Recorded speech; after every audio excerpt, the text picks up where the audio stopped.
Whodunit? I know the answer to that. A perfectly impartial crowd. Hi, I'm Lady Genevieve, and on my channel I talk about entertainment media. Today I'm going to be reviewing Wake Up Dead Man, which is the third Benoit Blanc whodunit written and directed by Rian Johnson.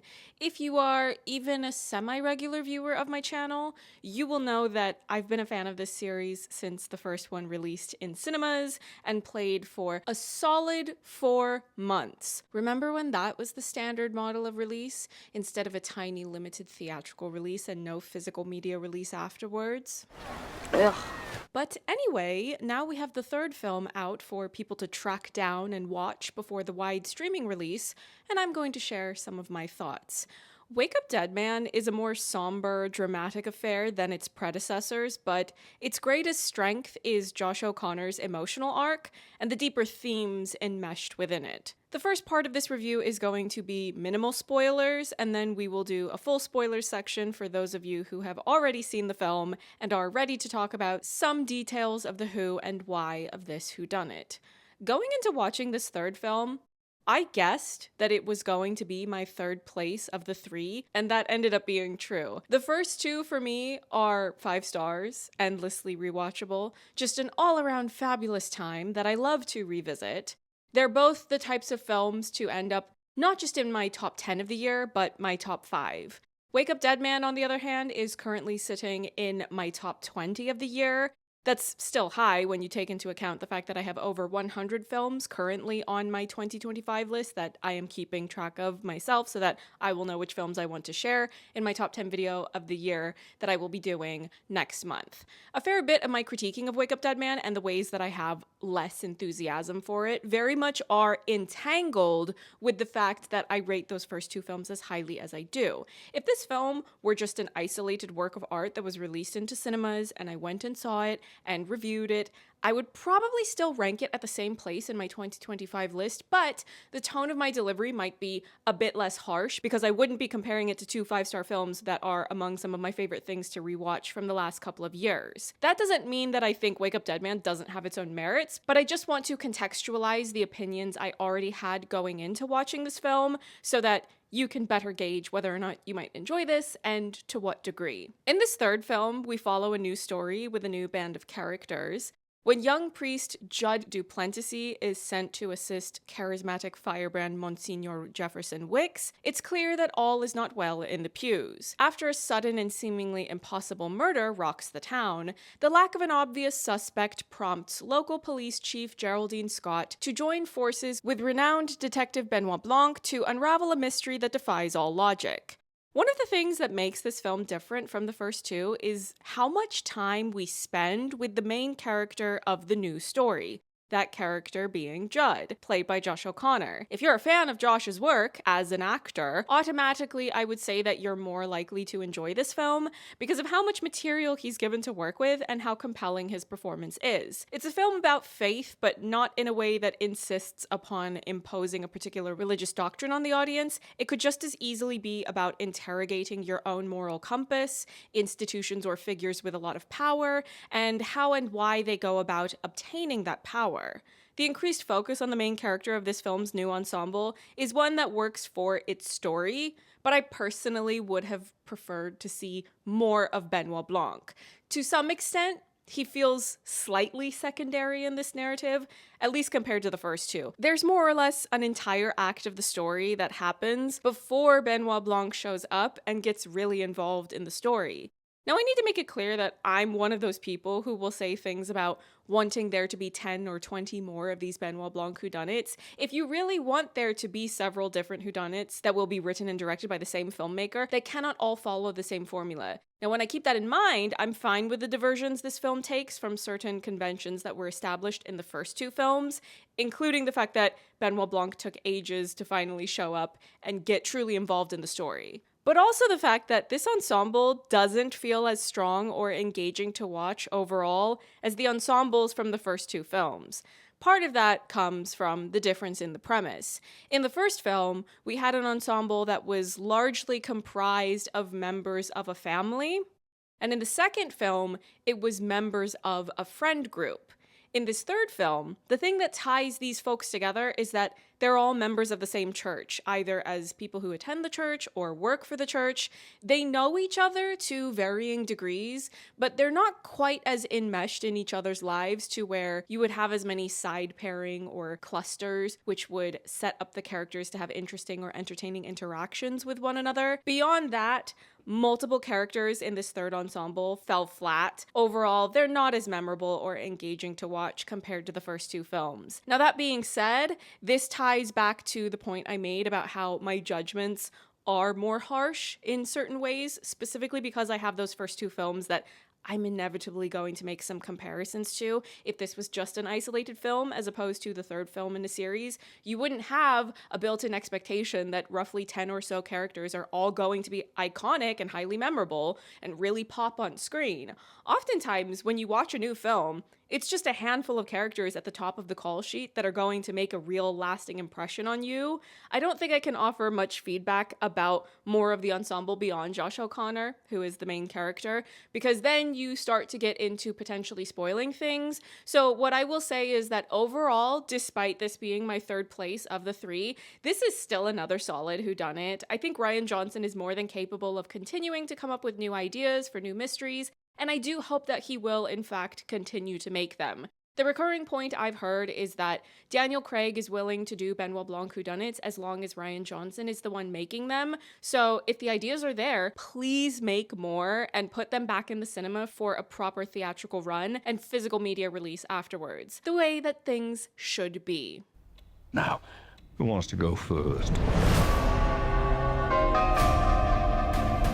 But now I want to talk about a few plot spoilers. Some of these talking points are ones that I might have been able to hint at and speak in circles around in the minimal spoiler section, but I really wanted to err on the side of caution for folks who don't want to know too much before a first watch.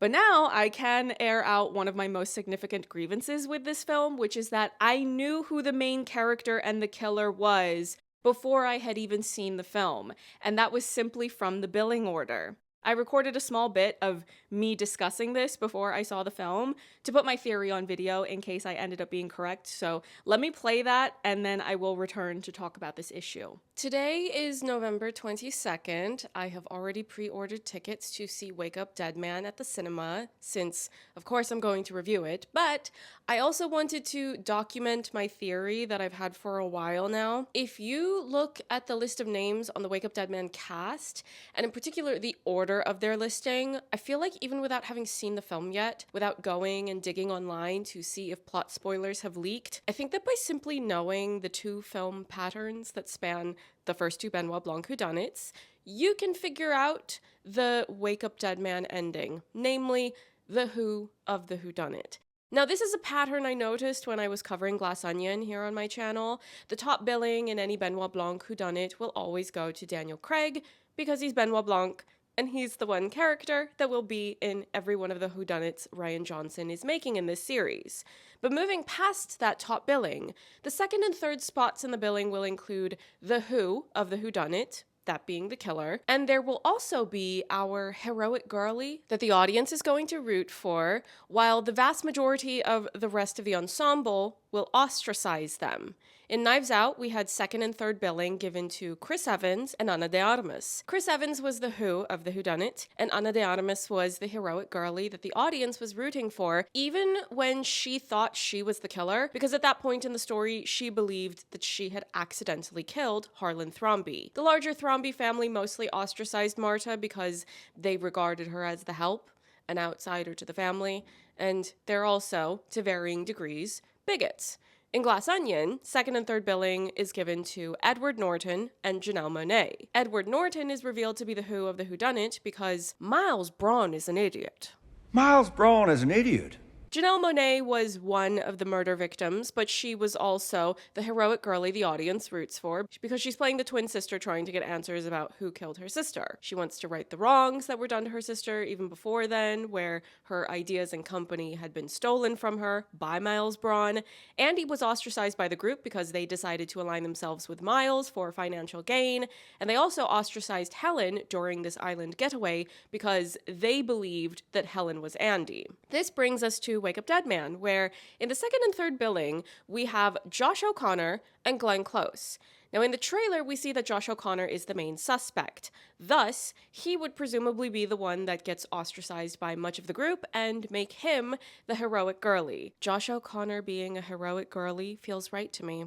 The universe wills it so. And that would make Glenn Close the killer, which, on the one hand, she is well known and even beloved for delivering iconic villainous performances. So making her the killer could be a bit on the nose, but at the same time, am I going to pretend to dislike the idea of her doing a killer monologue at the end of Wake Up Dead Man when she will say something like, "And I would have gotten away with it if it weren't for you meddling kids and your little dog, too." No. Bring it on. Let me see it. Now, if it turns out that I go see Wake Up Dead Man in a couple of days from when I am recording this, and Josh O'Connor is in fact the heroic girlie being unjustly ostracized by the group, and Glenn Close is revealed to be the who of the whodunit, I'm going to be even more insistent than I was 3 years ago when I had said that they need to list the casts of these Rian Johnson whodunits alphabetically until after the films have had their wide releases, because the billing is now a giveaway of the story and spoils the mystery. 2 could be a coincidence, but 3 would be an undeniable pattern, so let's check back in to future me, who will be able to talk spoilers of Wake Up Dead Man. So I knew on my first watch who the killer was. Of course, I was still keeping an open mind to the fact that something else could happen in the story, something that was different from my theory. I did not predict the accomplice killer, but the primary killer, the mastermind of the whole murderous plot. Yes, I knew it was going to be Martha. I had studied those first 2 whodunits that Rian Johnson made very closely and the structures they had, but also I did notice the billing order. So once I was looking at the billing order for the third film, and then when they released the trailer and they were making it clear that everyone in the ensemble seemed to be against Josh O'Connor's character, I went, okay, well, then he's our heroic girlie that we'll be rooting for. And that's exactly who he was. And when they introduced Martha in the film, one of the first things they said about her was that she dresses the Monsignor, she files everything, she restocks the supplies, and she knows where the bodies are buried.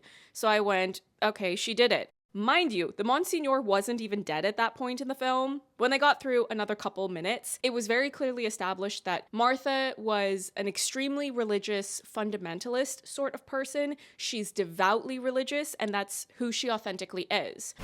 Unsolvable. Holy shit. Sorry.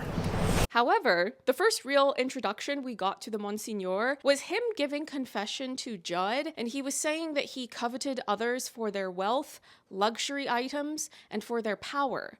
So all of the religious grandstanding he was doing was very obvious to me as something he was doing to be performative, strategically so, in order to obtain and maintain power. So even though I didn't know until more or less the very end of the film the full reasons why Martha would kill him, I assumed early on that, broadly speaking, as soon as she would realize that he was inauthentic in his devotion to the religious doctrine she lives by, he was going to be taken out.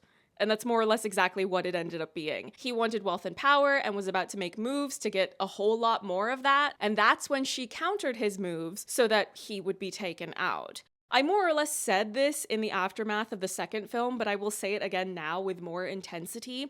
You need to stop releasing the cast information in anything other than alphabetical order before the film is released. In the credits of the film itself, of course, you can absolutely list them according to billing order, abide by the contracts and show business politics of those things. But before the film is released, if I see the billing order, I'm going to more or less assume that I know who the 2 main players are because the evidence is now undeniable. And at the rate we're going, it's usually obvious which of those 2 gives murderer vibes more than the other one. And when they did the big dramatic confrontation between Wicks and the majority of the ensemble, the one that Cy had captured on video, they had that lingering shot on Martha. And just by the look on her face, I went, yeah, she just decided to get rid of him. Once they did the full reveal of her confessing to what she did, and they replayed that moment, that's exactly what she had decided in that moment, and that's what her expression meant. Now, this doesn't mean that the film's writing is bad. It's definitely a compelling drama when you understand the motivations of everything that leads to the multiple deaths that happen in this film. It's a great story.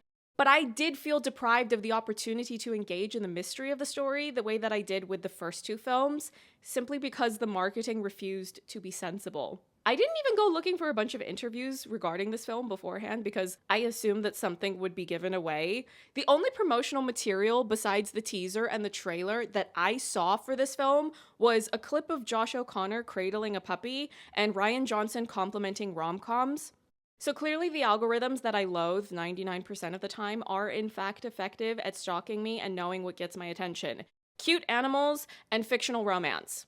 That's why I'm an Avatar stan. James Cameron is two things, an environmentalist and a romance girly. Don't give away the killer of your highly anticipated whodunit in the billing order. You don't think us Benoit Blanc whodunit enthusiasts have studied these closely, that we don't show up to a new one with a notepad and a pen to write down clues? You are ruining game night. Now, did I enjoy watching Glenn Close do a confession monologue? Well, of course I did. This is a woman who knows her audience. She did the Cruella de Vil cackle on this press tour because she was asked about it. Oh, that was another thing that I saw, actually. And when she was asked about that, she offered to do it immediately because she knows her audience. And apart from her and Josh, there was very little else that struck me as being all that memorable or quotable in the way that those first two whodunits were. I think the only other lines that stood out to me for their comedic delivery were the line that Kerry Washington said to her adopted and then rejected son. I don't remember the exact line, but it was something very poetic about how miserable or unsatisfied she was with life. If you saw the film, you'll probably remember which line I'm talking about. I'm probably going to add that to my clip folder, or I will consider it anyway. And then Andrew Scott asking Benoit Blanc to do a blurb for his book. That was also funny, though I don't know if I would add that to my clip folder. I don't know if it would apply to anything that would make it worth saving, but maybe I will change my mind and then just go ahead and put it in there anyway. Apart from them, most of the ensemble was either fine or unwelcome.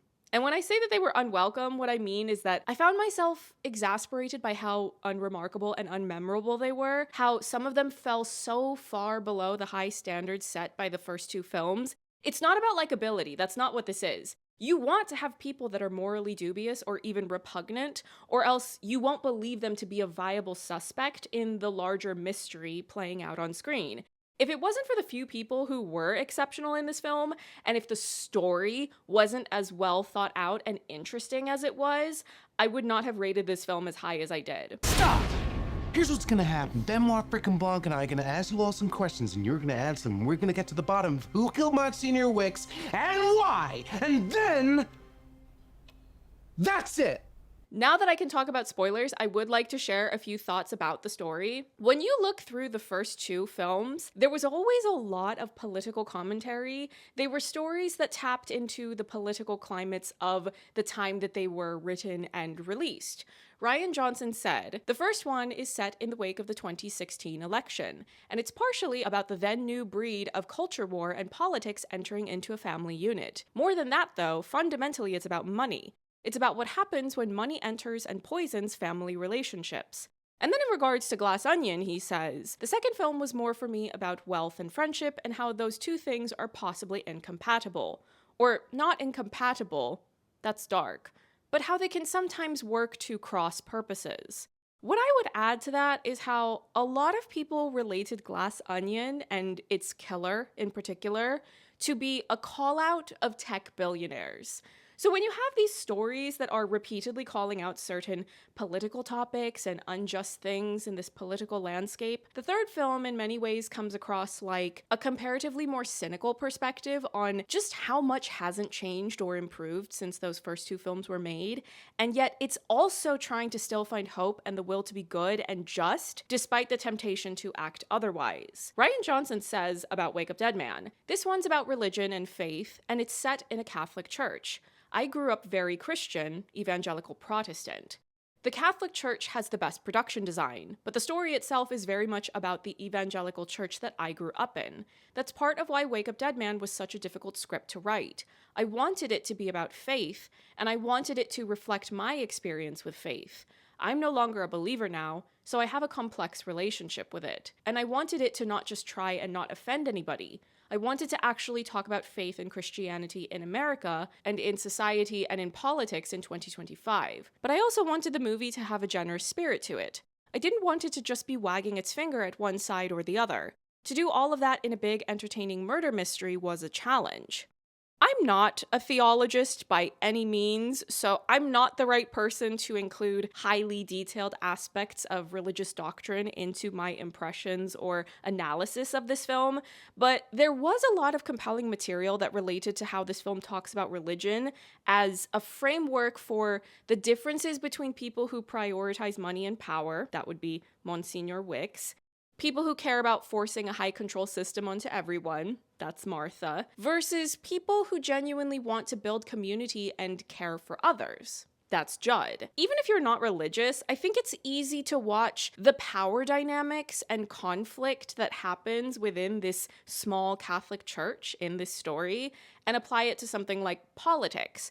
The difference you see between politicians who want to have these positions in order to have power, people who want to maintain the status quo exactly as it exists, versus people who want to get into political spaces and maybe even take on an official elected position so that they can genuinely try to help people and how difficult it can be for them to actually accomplish that. That's like when Judd tried to organize a prayer group or Bible study, it was something like that, and then the group was not receptive to it because they are deeply indoctrinated into following the corrupt leader, Monsignor Wicks. One of the most emotionally impactful parts of this film, much to my surprise, was the part when Judd and Benoit Blanc are in this high energy chaos of trying to solve this case, follow clues and leads, trying to get the answers they're looking for, and all of this high energy comes to a screeching halt, or perhaps a momentary pause, so that Judd can pray for a woman named Louise. Louise had asked for him to pray for her, and she's very emotional when asking this because of what she's struggling with.